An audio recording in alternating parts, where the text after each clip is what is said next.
President Akufo-Addo there in your shot together. The Chief of Staff, President now interacting with Kwesi Suman, counsel to the President. John Mahama's convoy now departed the presidential villa.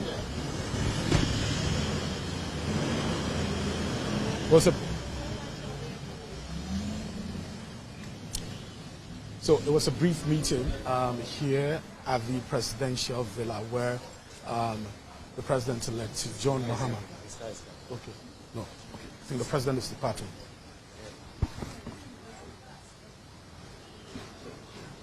It was a brief conversation when President Akufo-Addo met with the president-elect, John Mahama. Like I mentioned earlier, they exchanged pleasantries outside here. Then they moved inside, engaged the press briefly for about 1 minute before the rest of the meeting continued in one of the offices.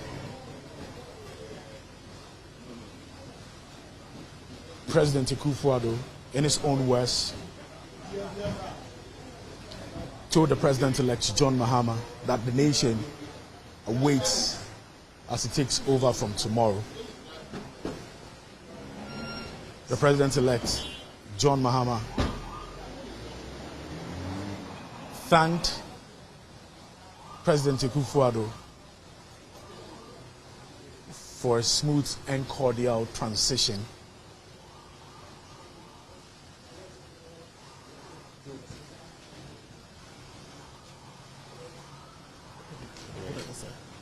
Okay. So we understand the tour will be starting shortly. The tour of the Jubilee House will be starting shortly, so we'll be taking you to the main offices here at the Jubilee House where the tour is expected to happen. That part of the President-elect John Mahama arrived here on the ground with the Vice President-elect, Professor Nana Jane Opoku-Agyeman, also part of his delegation was the former Chief of Staff, Julius Deborah. He was also here with him. We had a special aide, Joyce Bar Mokhtari, Director of Elections and IT for the NDC. Dr. Mani Buama was also part of the delegation that came with the President-elect John Mahama. From the side of the outgoing government, we had President-elect Akufo-Addo. You saw him a while ago. We also had the Chief of Staff, the outgoing Chief of Staff, also a while ago. Like I stated, there was a brief interaction outside. He exchanged pleasantries outside and then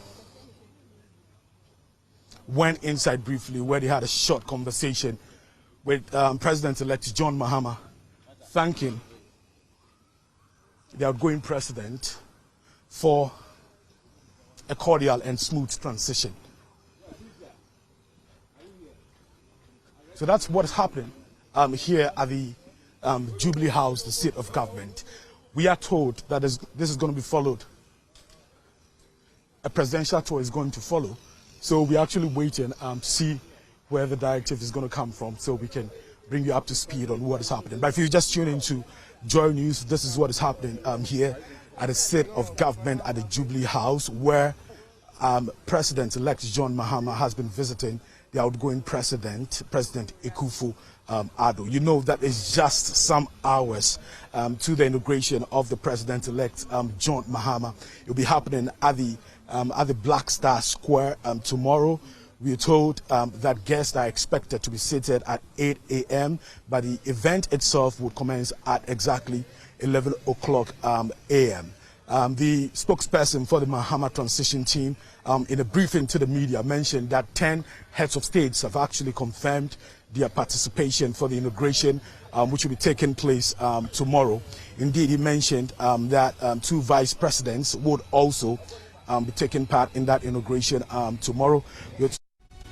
We should take you back to Maxwell at some point. Right now, though, hello and welcome to Joy News Today. I am Emefa Akosia Adati. The news is live from our studios here in Kokomlemle. We're also live on DSTV channel 421 and Go TV channel 125. Our headlines today. Stakeholders divided over performance of the 8th Parliament as it nears its death. We'll hear from some of them on Joy News Today, even as confusion rocks collation of Ablikman North parliamentary results as NDC accuses the EC and NPP of conspiring to rig the elections in favor of the NPP candidates. Also, traders at Kansamanto rebuilding their stalls barely a week after fire outbreak and broke down their structures.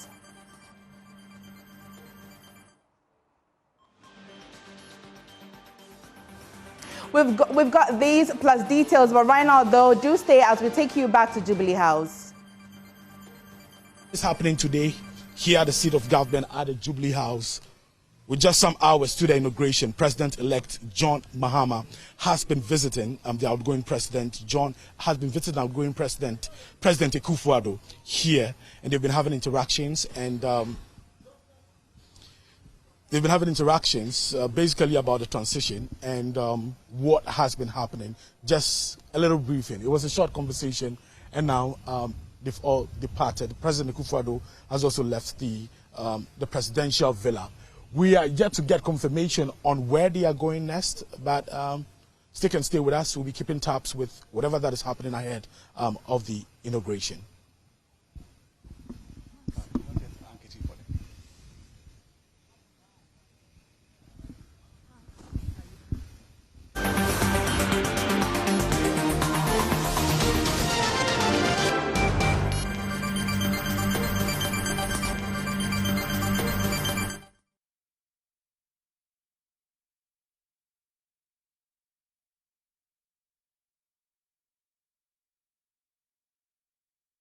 Back to Joy News Today, and many thanks for choosing us. We are your home of independent, fearless and credible journalism. First on our story today, there are mixed reactions to the performance of the 8th Parliament, which dissolves later today to make way for the 9th Parliament.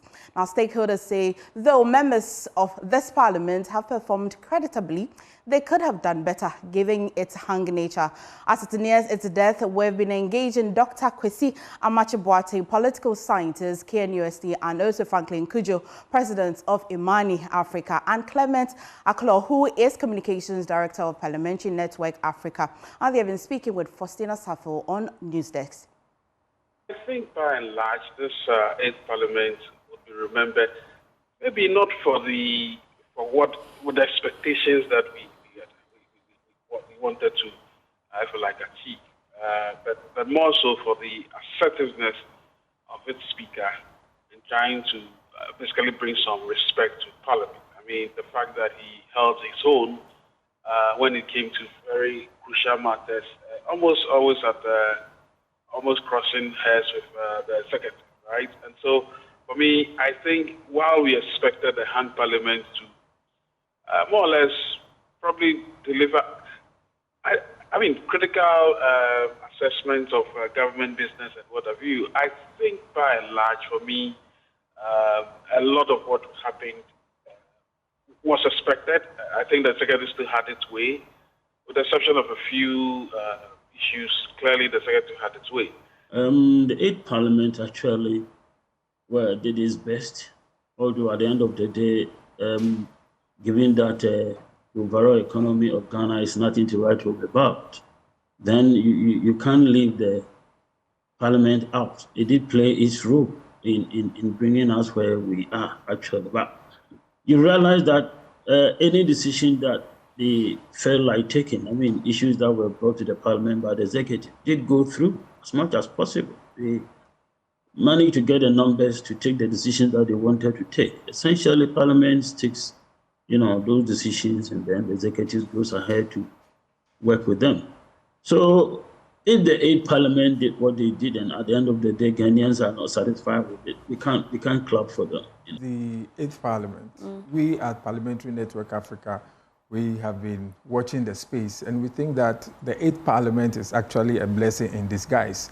And we think that they have performed creditably to actually raise the standards of Parliament. Because hitherto, we got the notion that Parliament was rubber stamp, toothless bulldog, all kinds of names were given to Parliament. But this time, they actually stood up for what they are supposed to be. Well, the 9th Parliament will have 120 new faces. Some of them have been sharing their expectations with us on the AM show. I'm looking forward to that moment with excitement. I am ready, I am prepared, and I am excited that I will be part of the 9th Parliament, which for me is a Parliament or it's a session that will be full of many, many historic moments. I am particularly happy that the Right Honorable Alban Bagbin will be the speaker for this session as well, because he comes into the office as the most experienced parliamentarian Ghana has ever had. And we all saw how he managed to effectively navigate through a very difficult 8th Parliament. And so when you have a parliament that about 42 of us entering are young ones, we are below the age of 40, you clearly will need an experienced leader to steer the affairs of the House. And so for me, it's an expression that I just need to show appreciation to my constituents for their trust and support, and also acknowledge the significance of the swearing-in as a milestone in my political journey and a call to serve my constituency and my country, Ghana. It's really touching, and we can only say that I'm deeply humbled by that mandate given to me by the people of Wejagbawe, the very good people of Wejagbawe. Today marks the beginning of a journey to represent their voices and to represent their interests with integrity and with determination. Meanwhile, Office of the President-elect John Dramani Mahama has also been speaking and has clarified his statement asking the National Democratic Congress members of Parliament to renominate Alban Bagbin as Speaker of the 9th Parliament of Ghana. This follows an opinion by First Deputy Speaker Joseph Osei-Wusu that the action by John Mahama could breach Article 93(2) of the Constitution, which guarantees separation of powers between the executive arm and the legislative arm of Ghana. We'll hear from spokesperson of the Mahama transition team, Felix Kwachofusu, shortly. First, here is Joseph Osei-Wusu speaking to MFA Pau on the probe on Sunday. If you read the statement put out by Felix Ovozubrachi, it's suggesting that Parliament is an appendix of the executive, the President, in consultation with. It suggests that the President who is taking the decision. Parliament is an arm of government. The President may influence who leads Parliament, but you should not make it appear as if it's the President who is deciding who, and he is consulting with others. I think that communication was inappropriate. It shouldn't be presented as if it is the President who is choosing the Speaker and is consulting with other people. No.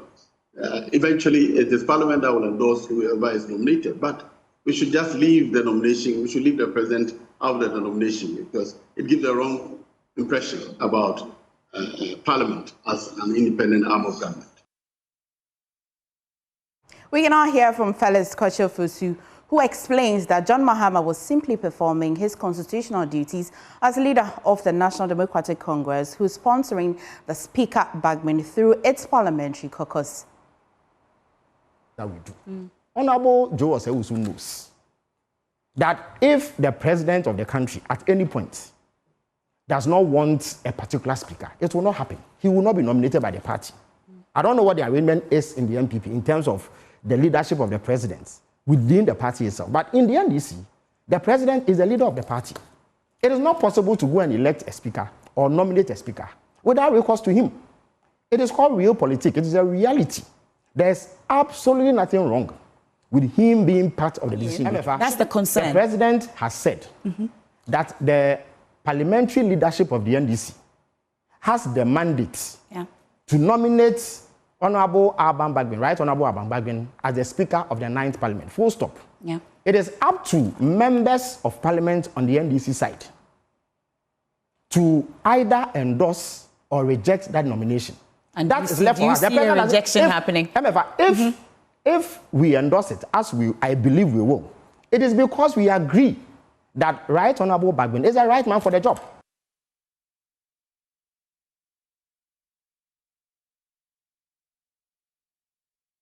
Barring any unforeseen changes, members of Parliament elect for Akwatia and Fantiakwa North will not be sworn in during the inauguration of the 9th Parliament this dawn. It follows the dismissal of an application filed by lawyers for the New Patriotic Party to set aside an interim injunction against the swearing-in of the Akwatia MP-elect, Ernest Iyalkumi, on Thursday. Now, January 2, the court granted the request of the NDC parliamentary candidate Henry Boakye-Yadom against the EC, Ernest Kumi, and the Clerk of Parliament, prohibiting Mr. Kumi's swearing in.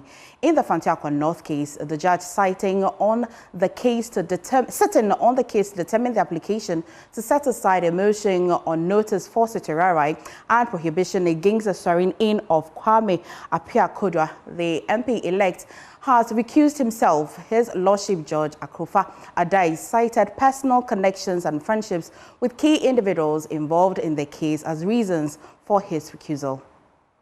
A bit later, we shall be joined by our correspondent in the Eastern region to bring us details on that. But moving away from that, disagreement and misunderstandings have characterized the collation of Ablekuma North parliamentary results after the opposition National Democratic Congress accused the Electoral Commission and the governing New Patriotic Party of conniving to rig the elections in the area in favor of the NPP parliamentary candidate Ikea Efriye. The NDC agents who arrived minutes after the exercise began to say they were not informed of the time the exercise will start today after it was suspended on Sunday. They have questioned why the NPP agents and EC started the process without them. Now, Kenneth Jesse would also bring us update on that a bit later.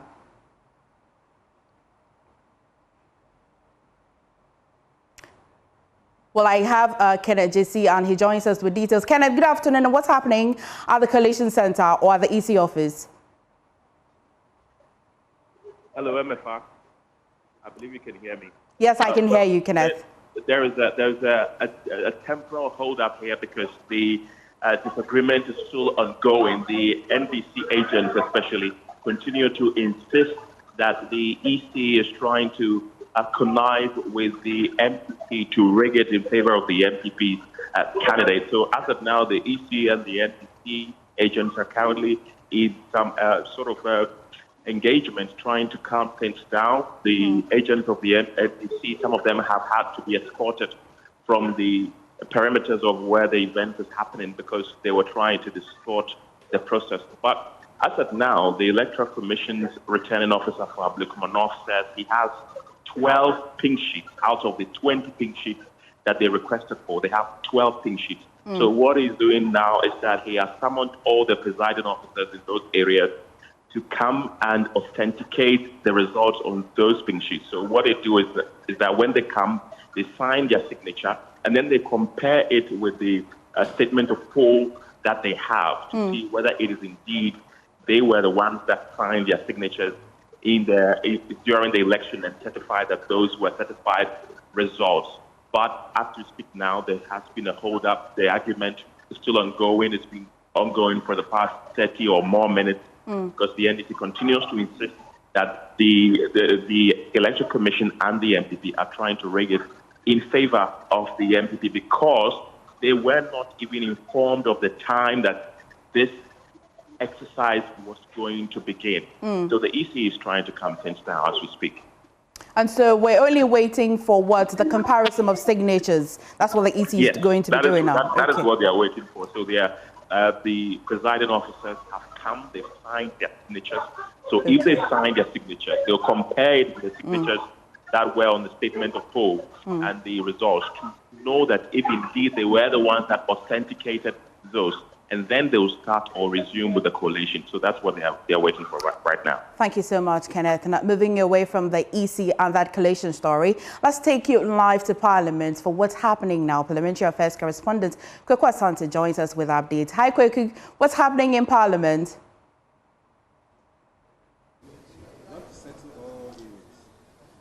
Well, MFA, proceedings are yet to begin. In fact, the advertised time was 10 o'clock a.m. 2 hours later, sitting hasn't started. In fact, if you look behind me, a number of the majority pews, that is what you see directly, empty. A number of NDC MPs have already started taking their seat. I see one NPP MP, that is the outgoing member of parliament for Ebuakwa North, the former deputy education minister there. She is seated. A number of NDC MPs in conversation with each other ahead of starting. We understand, per the arrangement that has been made, there will be the official dissolution of the 8th Parliament, where a very brief ceremony. There will be speeches, obviously, from the leadership, outgoing leadership on both sides, for those who have also been retained, and then the Speaker of Parliament. And then the 8th Parliament will stand dissolved. From then, this chamber will be closed, obviously, because the sitting arrangement will have to be changed. As we speak, NDC currently have 183 MPs. The MPP have 88, 4 independent MPs, 1 outstanding. In fact, even of the 488 that MPP have, 2 are currently in court. And in fact, the High Court in Koforidua has rejected the NPP's request to stay or to set aside the injunction application granted when it comes to that. And so all those battles will be playing up into the later evening, where from 9-10 p.m. the new MPs going into the 9th Parliament will take their seats. There will be the election of the new Speaker at 11 p.m. We don't expect any challenge to Alban Bagbin. The NDC will be the only side nominating, but we'll get to see during the evening. At 12 midnight, the 7th of January, the Chief Justice Gertrude Tokono will have to come to Parliament to swear in Alban Bagbin, who will then in turn swear in the 9th Parliament. Let me speak to a member of Parliament from the NDC side. I mean, what is going on? Do you have any indication when sitting will start? It was scheduled to start at 10, it hasn't started yet. Actually, I don't have the detail. I think you have outlined the whole program. But I hope by 1 o'clock we are going to start sitting today. Yeah. But all is in place, you reckon, for the 8th Parliament to be dissolved for the 9th to come in? Yes, constitutionally, we need to dissolve Parliament today, the 8th Parliament, and usher in the new Parliament, the 9th Parliament. Yeah. Okay. I mean, I was talking to you before we came on air about your leadership. What is going on with that? I mean, the MPP have already announced the minority leadership. Your side is here to mention names. Gentlemen, you know there are few. There are about, is it 88 or so? Yes. Which are about 183 as we speak today. You have 2 cases even at the court that we need to make sure that we get it back. So actually, hopefully we get about more than 185. You see, when we're dealing with these figures, you need to take your time. And we have settled everything, and hopefully by 6 p.m. today, our leadership will come out. So we'll get to see the names and hear the names before the 9th Parliament is sworn. Yes. So before the 9th Parliament is sworn, you will see the new guys in the list. As you see, don't get scared that we are going to produce, let's say, the old leadership to be in front of the majority now. If they have been chosen, they will come. Okay. But if there's a new crop of leadership, they will show up. Relax. You produce good leadership. Are you willing to give us some names or something? Actually, I don't want to do that for now. But I think we are going to get good leadership for the majority. Okay. Thank you very much, Honorable. You heard that the Member of Parliament, they're giving us an indication. He says the NDC is ready. In fact, the incoming majority, they are ready with their names, and he is expecting the political party, the NDC, to put out the names, and he doesn't want to actually preempt that. And so, if you look behind me, and Kessel will pound the cameras a little bit, when you look at the majority, as we have known it, that PU and that PU has been the majority. But getting into the 8th Parliament, this side will also get to become part of the new NDC majority overwhelmingly. So, NDC side looking forward to having all these 3 to become the 8th Parliament, 1 PU, the other, and then that. That will become the majority as we've come to know it. And then just this side, this very little side, with about 88 seats, will become what will be known as the minority. That is where the MPP side will be sitting with Alexander Afenyo-Markin and his leadership in front, and up until this side, perhaps co-opt a few seats there. Already there are names also going around for the speakership. Already Bagbin has been mandated by the president-elect to be nominated by the NDC. We understand the MP for Akachi North, Akachi South, Bernard Ahiafo, is in pole position to be named as the first deputy speaker.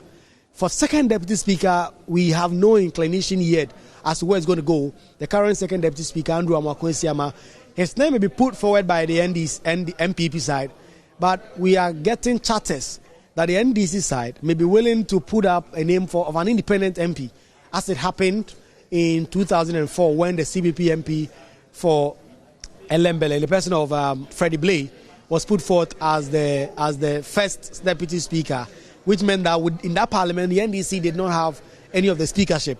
And so we'll get to know all those things by, I'm sure, by 7 p.m. today.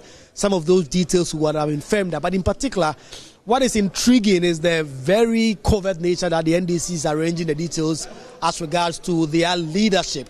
They are keeping the tabs very, very close to their chest, not putting out any details, but names like Mahama Yarga is coming up very strongly as majority leader. Muntaka Mubarak's name has also not gone away. It's also very, very in pole position. And the understanding we have is that the names have been settled on, and pretty shortly either the caucus itself will put out a statement or the NDC as a party will put out a statement like the NPP announcing their leadership. But we expect all this will be done by 6. And so, MFA, that is the situation in Parliament. All right. Thank you so much, Kuku. It will be a parliament to look forward to, and how it dissolves and how it will start a bit later tonight. But thank you so much, Kuku. And moving on, in less than 24 hours, Ghana will have a new president. John Dramani Mahama returns to lead Ghana for the next 4 years following his re-election in the December 2024 polls. That colorful ceremony will take place at the Black Star Square. Maxwell Agbagba has been speaking to Clerk of Parliament Ebenezer Ahoma, who says all is set for Tuesday's or tomorrow's event. Preparations in advance. We are virtually done. It's just a matter of arranging the chairs, putting the rest of the carpet, tidying up the place, and then where we have to do the electrical works to ensure that microphones are working, everything is in order. Those are the fine details we have to do. Some embellishments here and there which cannot be done now. It should be close to the eve of the event, probably tomorrow, by close of day tomorrow. The square would have been ready, would have been properly swept. The place will be locked up from public interference. Nobody comes in here to sweep the place and guarantee the safety and security of all Ghanaians who will be here that day. So we are on course, as you can see.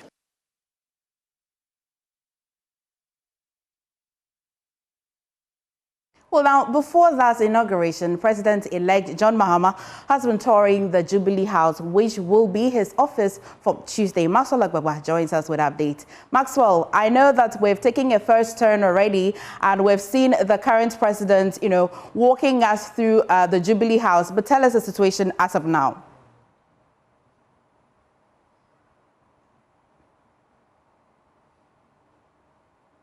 A lot of cleaning, painting and mowing here at the seat of government, the Jubilee House. Before we entered here, we saw a lot of security personnel, joint military and police deployment here. That's quite unusual from what we have seen, in the last 3 weeks or in the last months or in the last years. So a lot of soldiers, a lot of police personnel also outside with security beefed up here. Just a while ago, we had some persons who were mowing the lawns here. We also saw some others also painting the gates here. So it's a busy day here at the seat of government, the Jubilee House. Like you rightly mentioned, in the last 30 minutes, we had the president-elect John Mahama visiting with his delegation. He visited the outgoing president here at the presidential villa, which is just about 50 meters away from where I'm standing right now. Well, part of John Mahama's delegation, the Vice President-elect, Professor Nana Jane, Opoku-Agyeman. We also had the former Chief of Staff Julius Deborah, Special Aide to the President-elect Joyce Bawah-Mokhtari was also part of that delegation. We also had Dr. Omane Boamah, who is the Director for IT and Elections for the NDC. From the side of the outgoing government, we had President Akufo-Addo, the Chief of Staff, and other top officials who were also present there. So it was a brief interaction outside the presidential villa.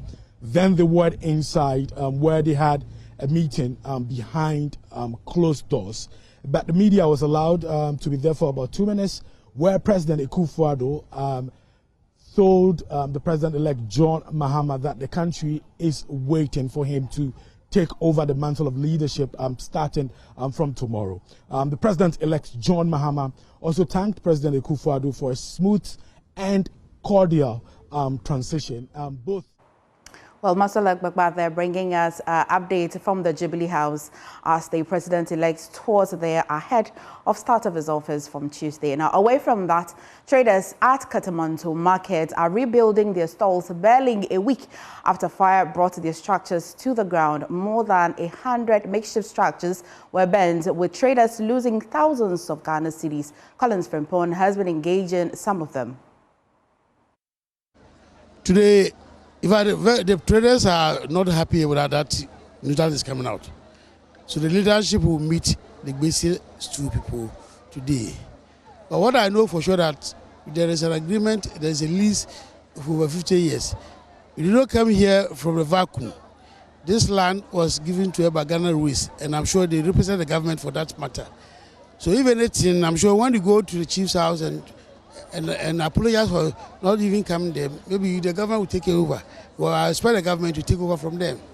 Yes, I know they are landowners, but everyone also know that every land in this country is vested in the interest of government.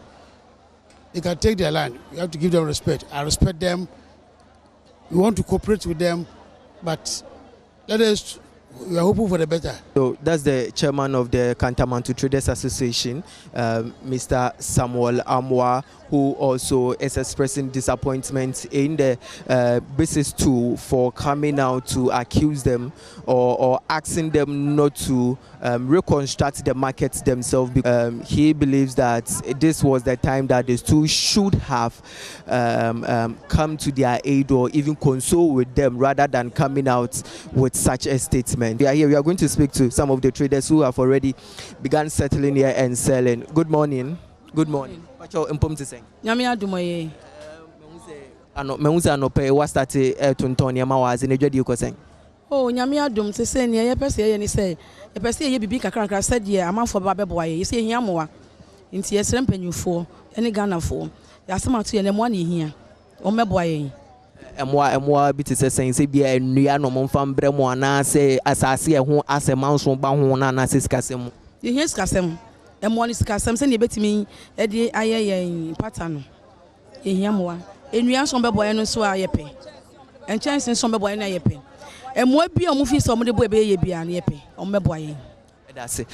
Mammy, but we say, Okasa pa, Pacho, Mammy, I no pay. Mechiao. Oh, obeti me ashe. Na if you say she ye me won say edwadie ekoso awaha. Edwadie ne de no kure ne esisi a nipa ne mma. But ye stratofo no ene omo ka bi ewom. Sa omo moden no omo mra na ye wa haya na ni ba bi ayeko. Ahaya na edi edwa no. Eti ye ba ye sha se enti obi a mra obi a beto de okatabanto bi abra. Now, away from Kantamanto, despite an appeal from the Conference of Heads of Assisted Secondary School, which you know as CHAS, to postpone the reopening of schools due to unsolved issues, including the lack of food supplies, the Ghana Education Service went ahead with the scheduled reopening, with schools now in session. Question linger over whether or not there's adequate provisions have been made to feed the students as logistical challenges persist in some of the institutions. Now, let's engage Primus Barrow, who speaks for CHAS. Good afternoon, and thank you for joining us, Primus Barrow. What is the situation? We all know that earlier you have been calling that GES would actually reschedule or postpone the reopen dates because of the obvious reasons. Third was some days ago. Today is the 6th of January. It's been 3 days already since schools reopened. Do we have food to feed the children? So good afternoon to your listeners, and a special shout out to all our members across the country.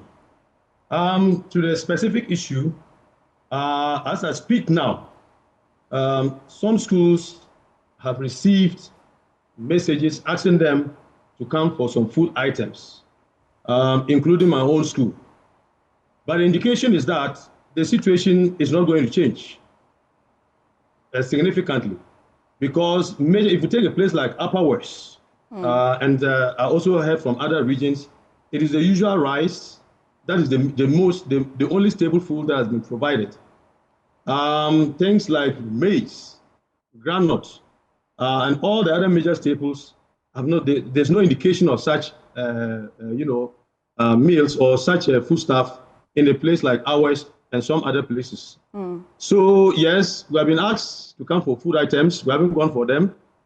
As of Friday, our president did indicate that some checks have been processed for monies to be paid, to various schools. But the quantums have not been disclosed to us either. Okay. So the fact of the matter is that since the students reported 3 days now, some schools have not been able to feed their students. The students are feeding themselves. The very thing that we wanted to avert. Some that are even feeding their schools, managing to feed their students, if you look at the quality of the food and the quantity of the food, you'll be very sorry for Ghanaian children.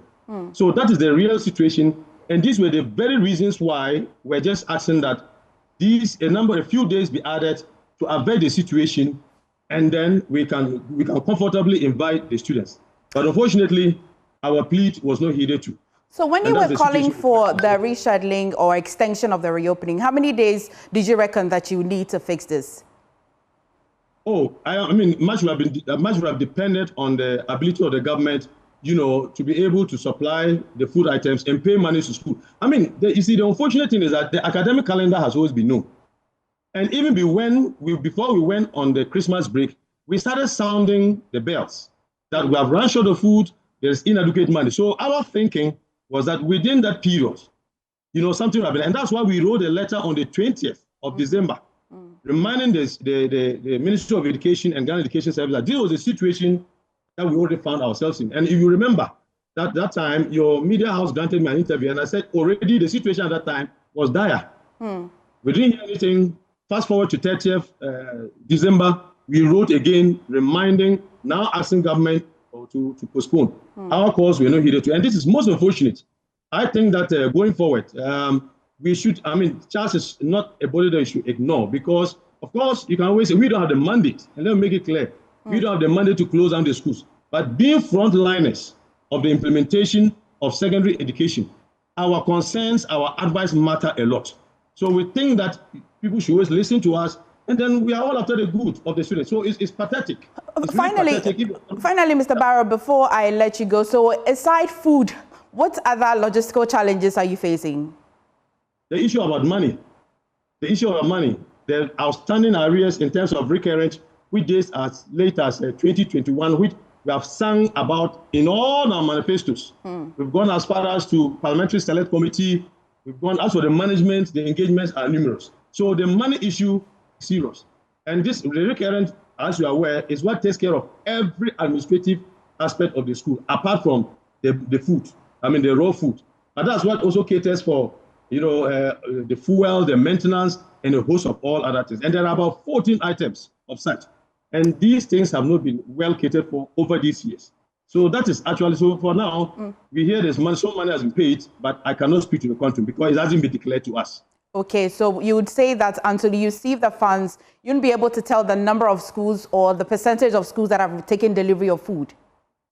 We will not be able to tell. Okay. The food delivery, they started calling the various the schools to come to their zonal distribution centers for the food. My school was called this morning, even though I've not taken delivery of it.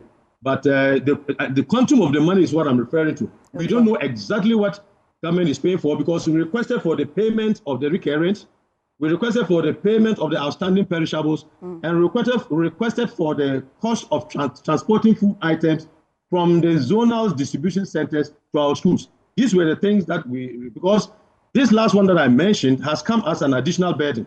That is the cattle of the food items. Okay. It has come as a very big burden to a lot of schools. If you take a place like Upper West, I have to travel over 60 kilometers to pick food items. And this has happened for about 2 years now. So you can imagine the cost that the school is incurring. And so with so many other schools across the country. So it's about the recurrent, it's about these outstanding arrears, and it's about this money in respect of catching of food items. And we need it urgently for us to be very comfortable. Thank you for talking to us, Mr. Primus Barrow, and he speaks for Charles. We'll go for a quick break. When we come back, business, please stay.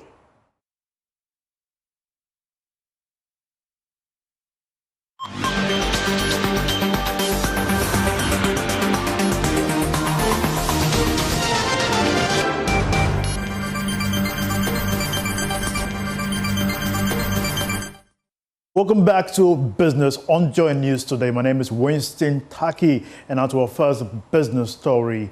Government will now be targeting to clear 2 debt payments to investors for the first quarter of this year. This was after it cleared about $346 million to Eurobond holders in coupon payments last Friday. George Wiafe has more in this report. Swift advice document seen by Joy Business confirmed that government has made the necessary payments to these Eurobond holders, as announced by President Akufo-Addo during his State of the Nation address. This is the second payment made by this administration after a similar one in October last year, totaling $520 million. There are 2 separate payments that should be made in the first 3 months of this year. However, Joy Business understands these will be coupon payments targeted at domestic bondholders. Some 6 billion cedis should be made on February 21, 2025, and another one totaling 6 billion cedis, which is due in March this year.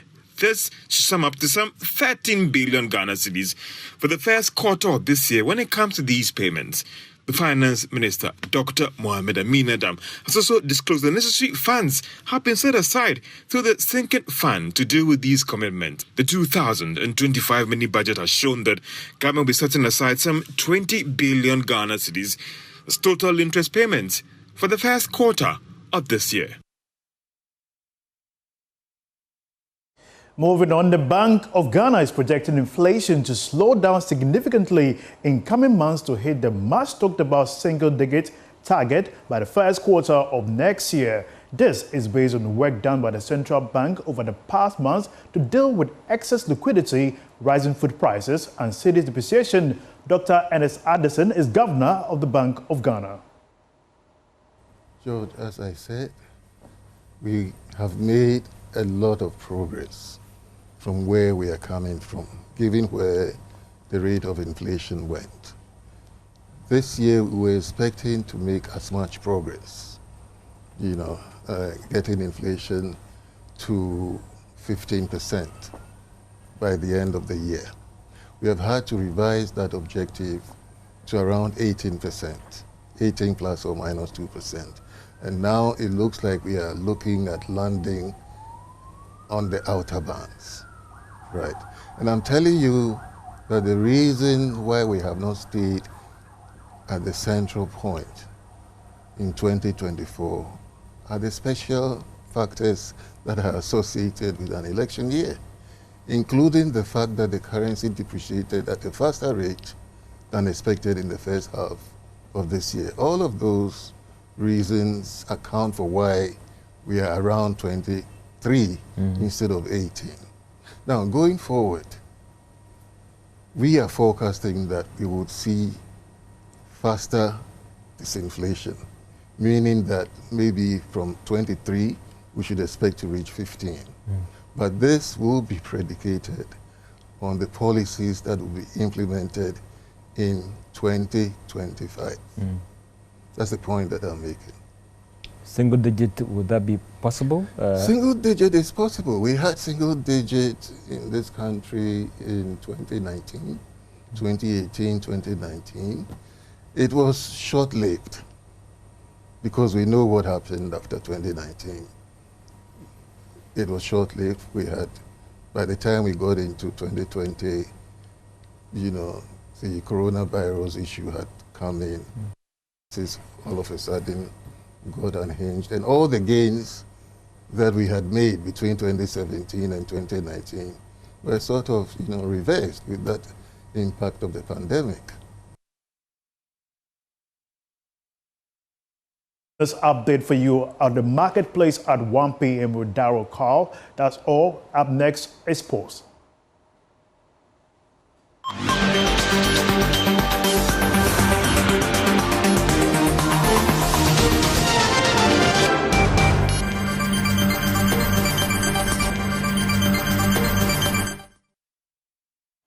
Let's do sports now on JN Today. My name is Haruna Mubarak. Now, Hearts of Oak are determined to prove doubters wrong in their pursuit of this season's Ghana Premier League title. After a challenging start to their campaign, the Phobians have bounced back with 6 wins in their last 8 matches. They now sit 5th on the table with 28 points, just 2 behind league leaders Hearts of Lions. Here's their head coach, Abubakar Ouattara.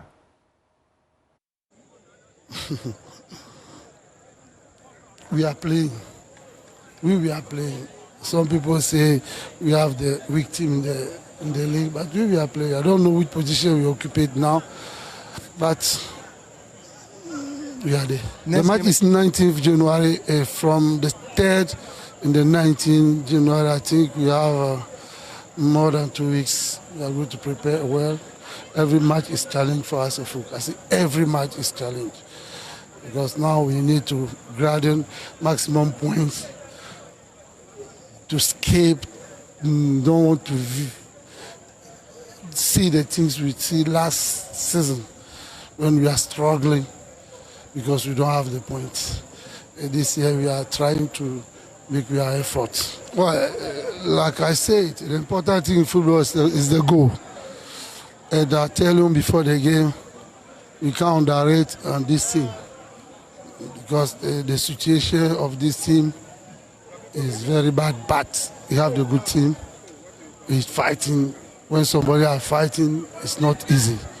And you know, we're fighting because of the pressure of this match. Everything can, because every match that Suffolk are playing now is pressure match. And that's it for sports. My name is Haruna Mubarak. Showbiz comes up shortly.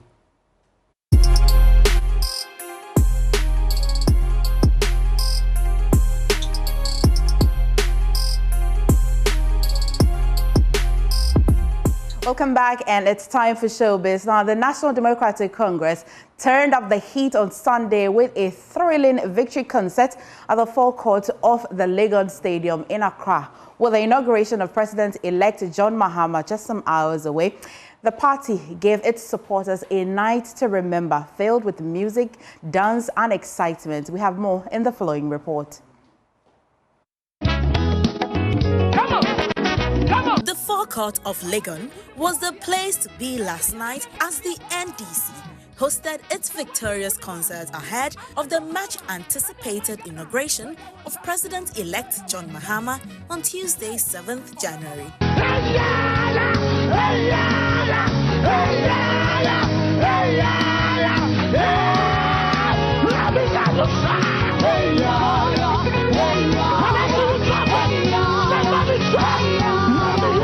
Was on fire with performances from an exciting lineup of artists who brought their A-game to thrill the packed crowd. Gospel musician Cecilia Mafo, Reverend Dr. Abiam Danso, and many others raised the heavens with melodies, while Nero X, KK Fosu kept the groove alive with their high life hits. Rappers Medical and Adam brought their lyrical magic. FBS had the crowd dancing non-stop, and King Ayisoba delivered his signature traditional vibes, reminding everyone why Ghanaian music reigns supreme. Many other artists were there to thrill patrons. With vibes this strong, the stage is set for Tuesday's big day. For Joy News, I'm Jacqueline Ansuma Yaboa. Now, thousands of patrons reveled in the good old days with music from the 90s at the Joy FM 90s Jam held at the Pleasure Gardens in Jawulu, Accra. As of 4 a.m. on Saturday, the energetic crowd was still singing and dancing, with many enjoying drinks and food.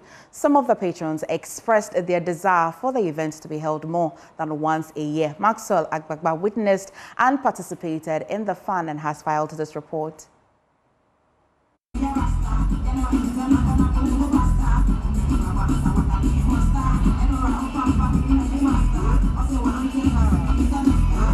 It's a lot of fun. A lot of people here are singing along to the old tunes back in the 90s, reliving the moment. Let's get into the crowd and speak to some of the people who are having a lot of fun here. Let's start. Okay. Okay. Hello, sir. You having fun? Yeah, I'm having too much fun. Yeah, I'm just doing yo, Marasiasi. When you must have been Chavi Batty, when Quandy of the Honey Farabad, Musuba Man, Mama watch us yet more, one me high. When we born in Jimmy, go be this year, Monora Media, only media, Adia, me do one, Miss Yassi, without Menda. I can't stand him. Mr. Vigina, and not the same cut a car, to my name, Chisawa. They say, what did you do? Yeah, that is what I'm talking about. We're reliving all the fun here at the Pleasant Gardens. Are you having fun? Very much, too much. What do you like about the 90s jam? Man, I'm out of words, man. Everything is crazy. I see your baggy jeans. Yeah, man. Back to the night. Yes, sir. Yeah. You used to dance to them? Yeah, a lot. Everybody in the place. Did you hear that? Everybody in the place right now. Everybody in the place right now. Hey, everybody in the place now. Stop. Let me hear say oh. Say ah. Say okay, let's listen to the crowd. Say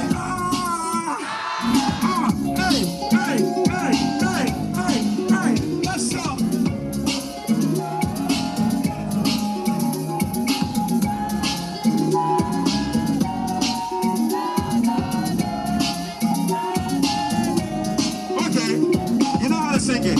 Everybody, 1, 2, 3. Okay, let's get closer to some of the people here. Yay! Okay. Hi, what's your name?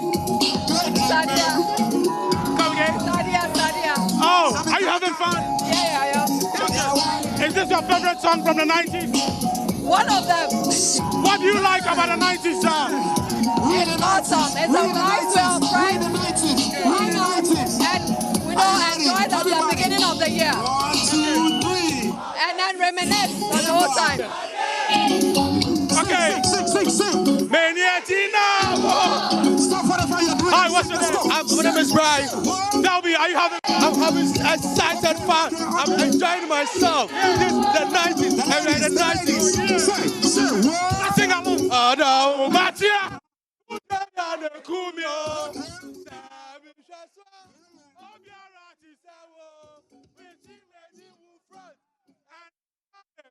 Oh my goodness, I'm so sorry if you missed out on the 90s jam. I definitely would love to see you there next time, but many thanks for watching Joy News today, and it will be my first time seeing you this year, and so a special happy new year to you. For more news though, do log on to myjoyonline.com, and there'll be the biggest story. CDD Ghana Professor Kwesi Prempeh raises issues with Mahama's approach to endorsing Bagbin. The many other stories you'd find on myjoyonline.com. Many thanks for watching. Do stay for Marketplace.